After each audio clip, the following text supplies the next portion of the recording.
Hello and welcome. If you're new to my channel, my name's Christina, and in this week's video I really wanted to share some fun DIYs as well as some revisions. I'm going to talk you through all the details, so let's jump into the video.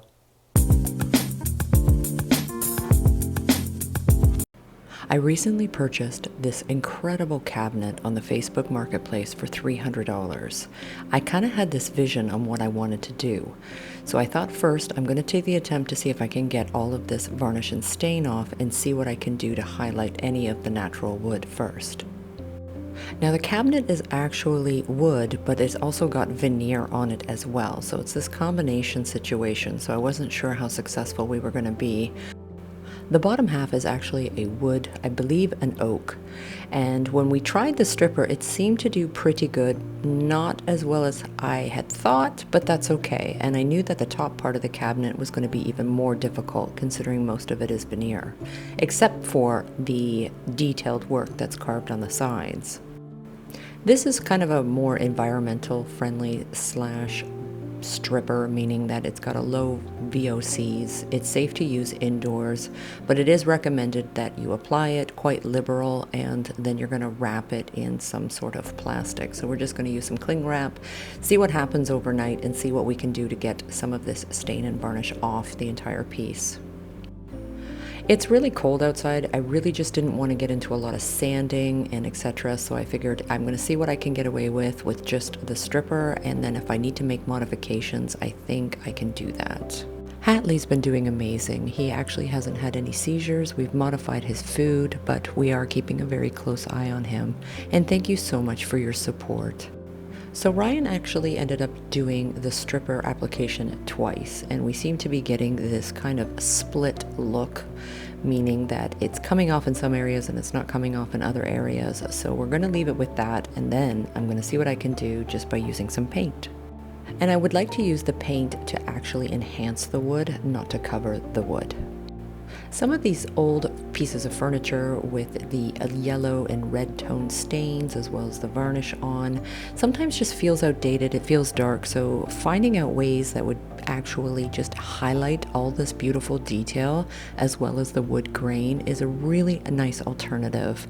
It's fast, it's easy, and all I can say is if you are able to get the varnish off, go for it, but if you're not, this is a really good substitute.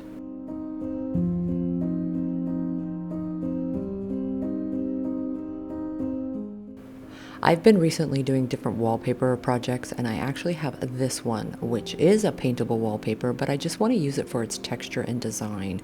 And I thought this would be perfect since the inside of that cabinet is just the particle board, so I'll put it into the back and as well as to the sides. So what I will use is just an old white chalk paint wash. It's really easy. You're just going to grab yourself an old brush, a little container, and make a 50% paint to 50% water mix. Stir it up really well, and you can always play with that viscosity. So if you want the paint to be a little bit thicker or you want it to be a little bit thinner, you can play around with that ratio of water to paint. Now the trick is you got to work with the grain on the wood when you're doing any kind of paint wash. Now you could also do a black wash, you could actually do a taupe wash, but I'm going to go with the white wash just to give it kind of a weathered and white oak kind of look to it. But I have done these in the past. It can be a little bit tricky because certain areas are going to highlight more than others. So I want to show you a few tricks that I've learned with a few of the paint wash projects that I've done in the past. Each piece of furniture is uniquely different. Every furniture piece has different products that have been applied to it, different types of varnishes, even waxes. So with those finishes, sometimes your wash, you may need to manipulate it a little bit. So things that I've learned is just apply your first wash and see where the high and low points with your paint wash seem to be successful and unsuccessful.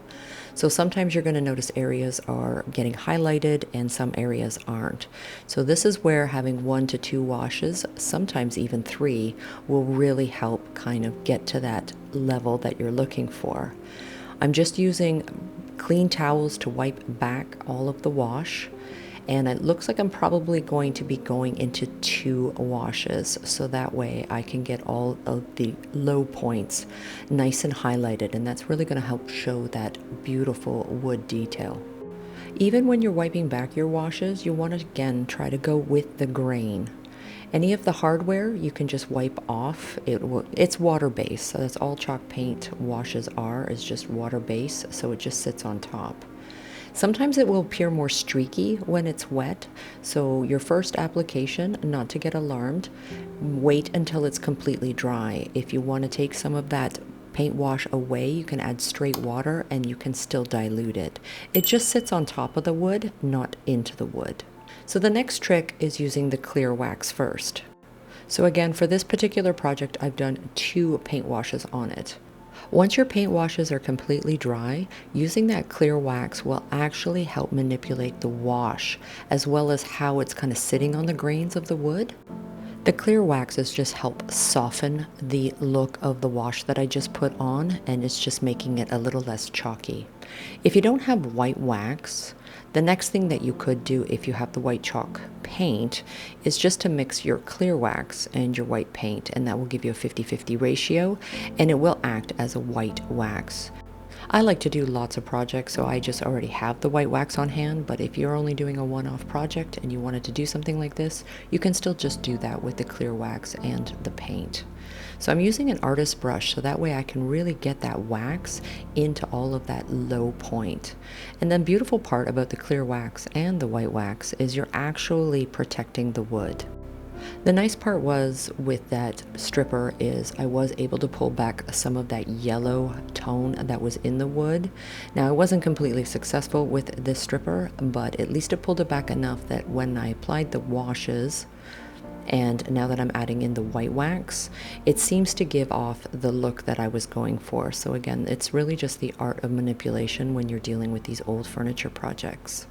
I really found that with white chalk paint wash, it really pulled back on the remainder of that yellow tone that was in the wood to give it more of a white tone.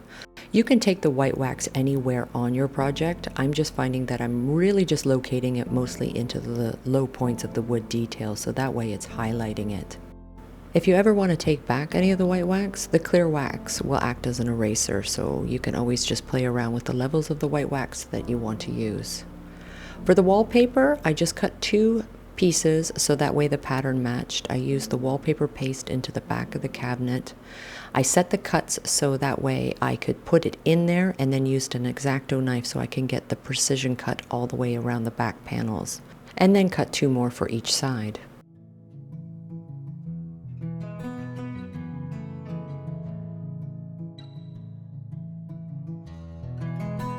I really wanted to make over this cabinet for an upcoming bathroom DIY makeover that I'm really looking forward to sharing with you soon.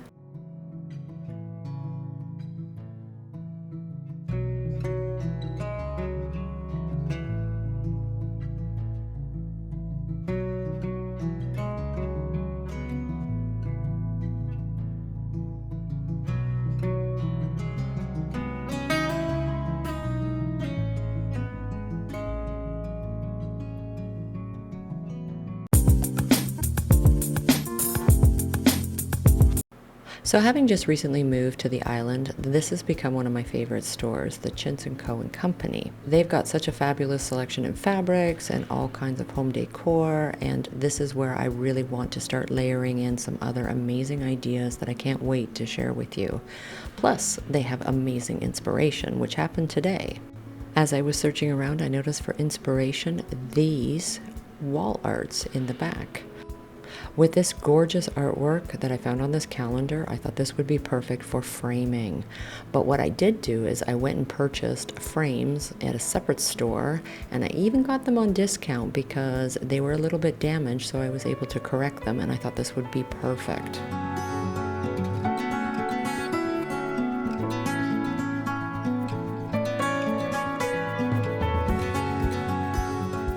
So I bought a lot of fabric, I even bought some pillows and some other things that I'm looking forward to DIYing, but I also found these picture frames, which are 11 by 14, and they're just wood, but there was a little bit of damage that I figured I could correct.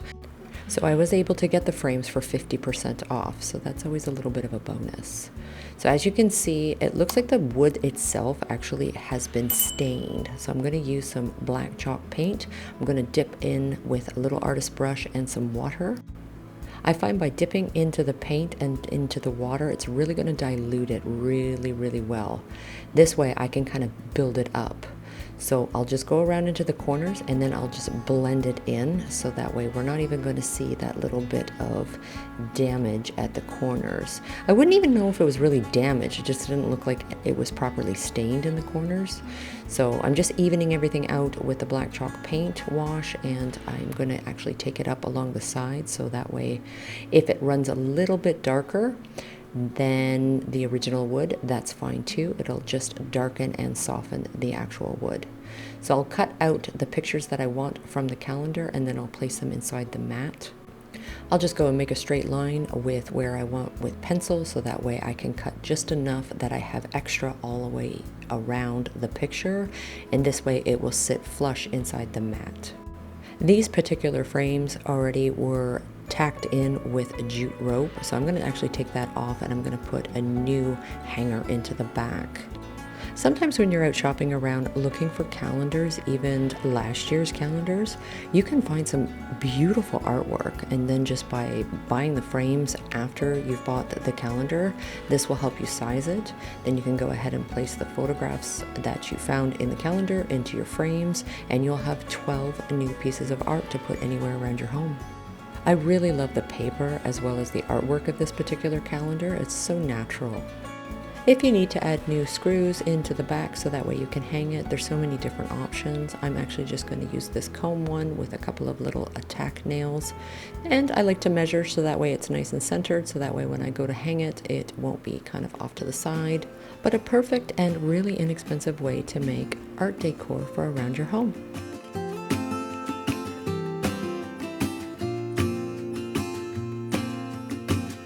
I never felt tomorrow closing in this fast. Oh, I guess time's in a rush. Leaves are falling down, but at least they grow back, while I'm on a one-way track. Now I know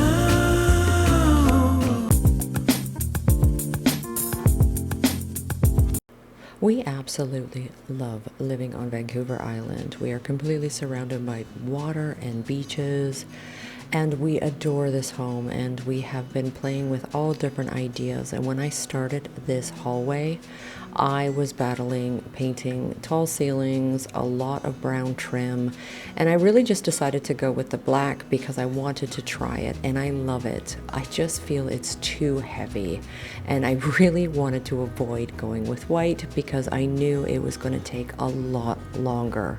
Even if it was brown, doesn't matter that I did the black, both, it was going to be a lot of coverage on all of these doors and frames.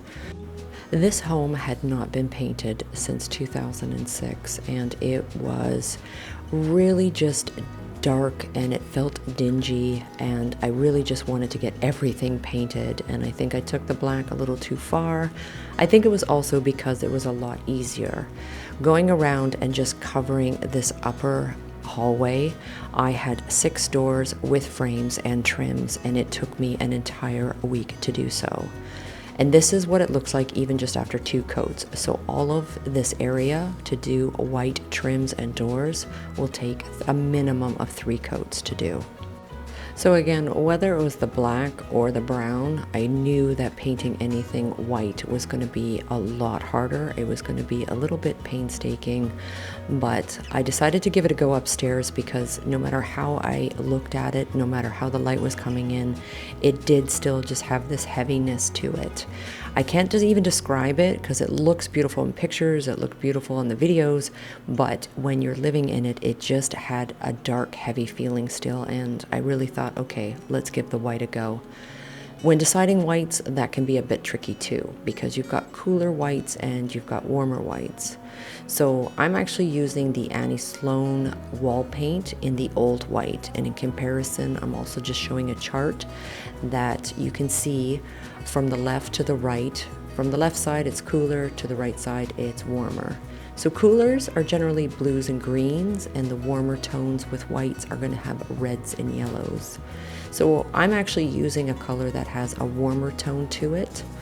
And again, depending on your flooring and that kind of thing will determine whether or not you want a cooler white or you want a warmer white.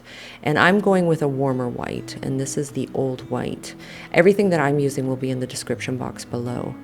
We also repainted the ceiling, which is actually a ceiling tile. And I knew when I first started any home project back 6 months ago that that was also going to be a bit of a tackle. So we just decided to conquer the whole thing at once, and I am so happy we did, because the end result was just so rewarding, even with all the tedious white. So it took 3 coats on the ceiling, and we're just using Ceiling White by Benjamin Moore. As much as I love painting, I did think I just took on a lot of projects at once, and I think I just kind of want to scale a little bit of the black, not all of it.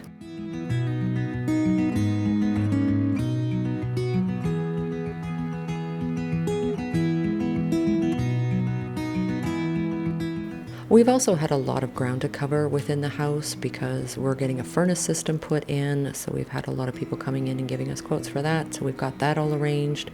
We're also having new windows put onto the outside of the originals, so we don't want to touch the originals, but when you're living with single pane windows, this winter was so cold for the both of us, so we're looking at ways that we can better insulate and have better air control within the house.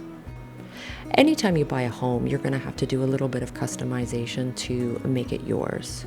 So 5 days, 6 doors and frames plus baseboard and trims, I'm still not finished. So this whole project was a long project to go. Again, whether it was the brown to the white or the black to the white. I even had to go around with an artist brush all around the actual hinges, so that way I could keep them, because I didn't want to paint over those.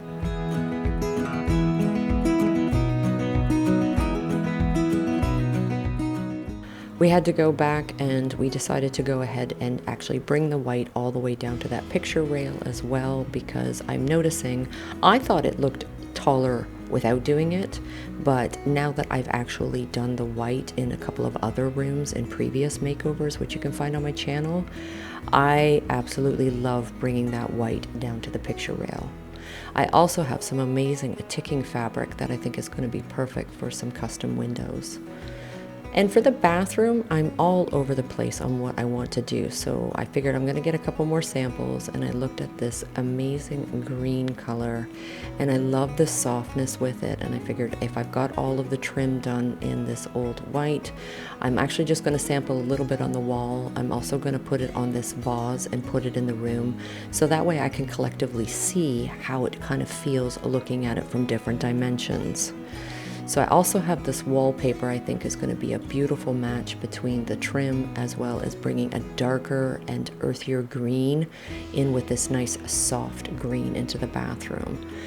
We also wanted to go with a little bit more relation to time period of the home, so we've ordered a ceramic vanity that's going to go into that bathroom, and I'm really looking forward to sharing that with you soon.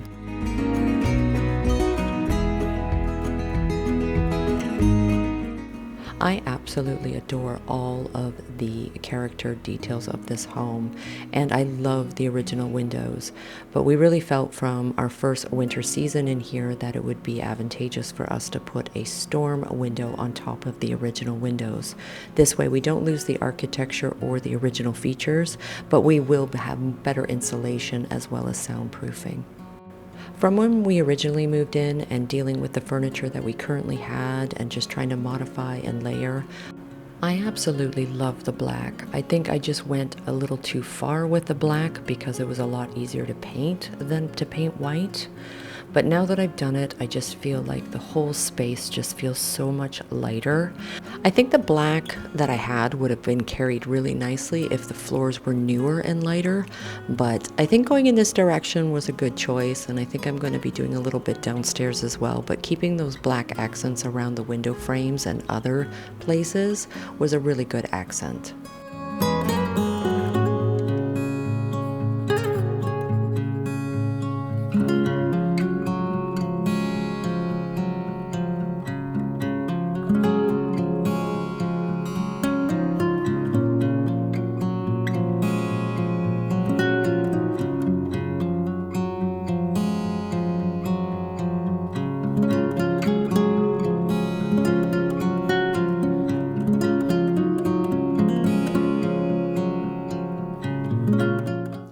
Thank you so much for joining me in this week's video, and please, if you have any questions and or comments, leave me a comment in the comment box below. Plus, if you haven't already, consider subscribing and hit the notification bell. That will tell you when I upload my next video. I have so many more fun DIYs, room makeovers, and furniture transformations to share with you soon. Until then, take care. I'm really looking forward to seeing you soon.